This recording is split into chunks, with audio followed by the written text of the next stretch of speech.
Pernah kebayang nggak gimana rasanya kalau kita bisa melakukan tur melintasi seluruh lingkungan kosmik kita? Nah, hari ini kita akan melakukannya. Selamat datang dalam penjelajahan tata surya kita. Eits, tapi sebelum kita melesat jauh keluar angkasa, kita mulai dari rumah dulu ya. Sebenarnya apa sih yang bikin bumi ini begitu istimewa? Jawabannya ternyata bukan ada di bawah kaki kita, tapi justru jauh di atas sana, di sebuah lapisan pelindung tak kasat mata yang kita sebut stratosfer. Nah, perisai inilah yang jadi titik awal petualangan kita. Dari sini, kita akan menjelajahi dunia-dunia di dalam, menyeberangi sabuk pemisah raksasa, bertemu para raksasa gas, sampai akhirnya kita tiba di perbatasan terjauh tata surya kita.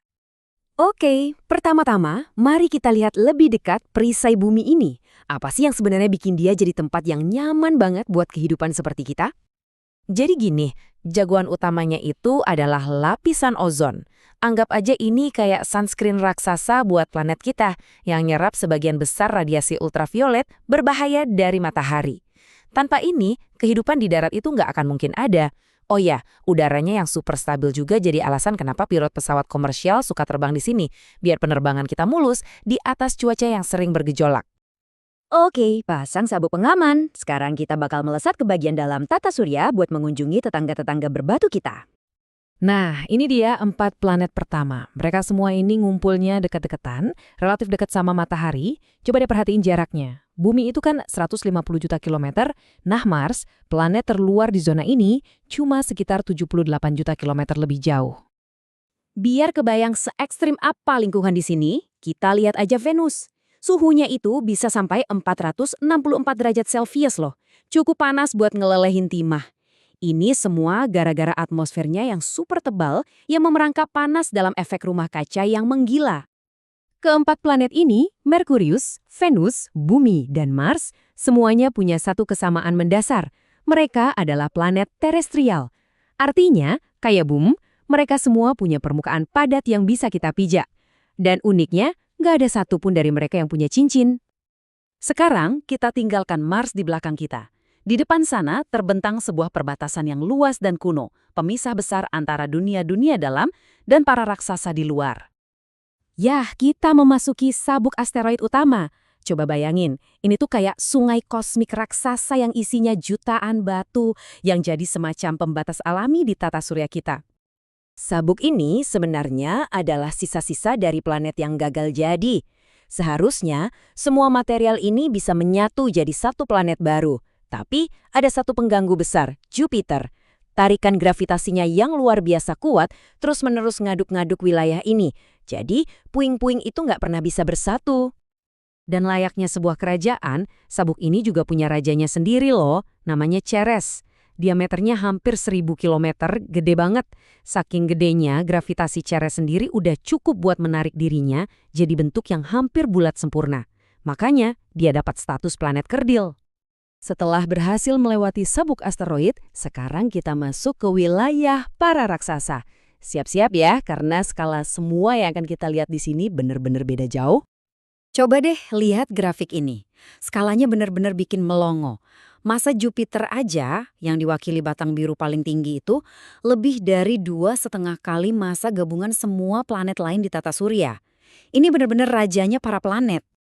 Keempat planet raksasa ini, Jupiter, Saturnus, Uranus, dan Neptunus, masuk ke dalam kelompok kedua, planet Jovian. Beda banget sama dunia berbatu yang tadi kita datengin. Mereka ini nggak punya permukaan padat. Mereka ini sebagian besar cuma bola gas dan es raksasa.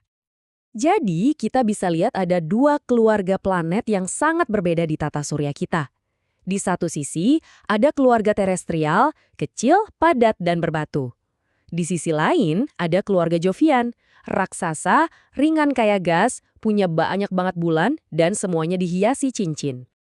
Tapi perjalanan kita belum selesai di Neptunus. Kita akan maju terus, menuju perbatasan paling luas, yang luas, gelap, dan penuh misteri.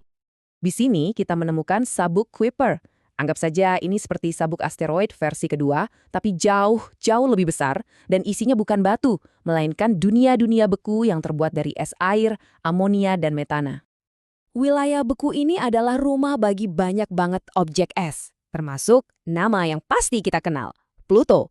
Dan ada juga Eris, sebuah planet kerdil yang ternyata lebih masif dari Pluto. Nah, penemuan Eris inilah yang memicu perdebatan besar dan akhirnya mengubah definisi planet yang membuat status Pluto harus diklasifikasi ulang. Dan sekarang, untuk loncatan terakhir kita menuju ke tepi paling jauh yang bahkan belum pernah kita lihat secara langsung, awan Oort yang super misterius. Ini bukan lagi sabuk ya, tapi sebuah cangkang bola raksasa yang menyelimuti seluruh tata surya kita. Isinya triliunan komet beku. Jaraknya udah nggak masuk akal kalau pakai kilometer. Kita ngukurnya pakai tahun cahaya. Saking jauhnya, cahaya dari matahari aja butuh waktu lebih dari setahun untuk sampai ke sana.